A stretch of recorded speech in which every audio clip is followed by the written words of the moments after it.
আচ্ছা, আমরা সচেতন হব কবে?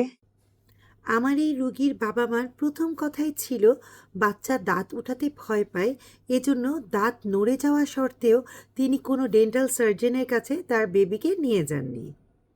তাহলে চলুন দেখে আসি সময় মতো দাঁত না উঠানোর ফলে উনার ছেলের কি কি ক্ষতি হয়েছে। এই বাবুটার পার্মানেন্ট ক্যানাইন টুথ ভিতরের দিকে উঠে গেছে। ক্যানাইন টুথ কিন্তু আমাদের অনেক উপকারী একটি দাঁত। উপরের দাঁতের ক্ষেত্রেও দেখুন উনার একই অবস্থা। আমাদের খাবার ছিঁড়ে খেতে ক্যানাইন টুথ সাহায্য করে। এছাড়াও শুদ্ধভাবে উচ্চারণ করতে মুখের স্ট্রাকচার গঠনে গুরুত্বপূর্ণ ভূমিকা পালন করে। হাসিকে সুন্দর করতে ক্যানাইন টুথের একটি গুরুত্বপূর্ণ ভূমিকা রয়েছে। তাহলে বুঝতেই পারছেন যে ক্যানাইন টুথের ভূমিকা কতটা গুরুত্বপূর্ণ। মজার ব্যাপার হলো যে ভয়ের কারণে উনি এতদিন দাঁত তুলতে আসেননি, অথচ দেখুন দাঁত তোলার পর পেশেন্ট কিন্তু এক বিন্দুও ব্যথা অথবা ভয় পাননি। তাই অভিভাবকদের বলবো, বাচ্চা ভয় পাবে এই ভেবে কখনোই বাসায় বসে থাকবেন না। এই রোগীর কিন্তু দাঁত ওঠার জন্য যথেষ্ট পরিমাণে স্পেস ছিল, সাথে কিন্তু এর দাঁতের পজিশনও সঠিক ছিল, কিন্তু শুধুমাত্র দুধ দাঁত সঠিক সময়ে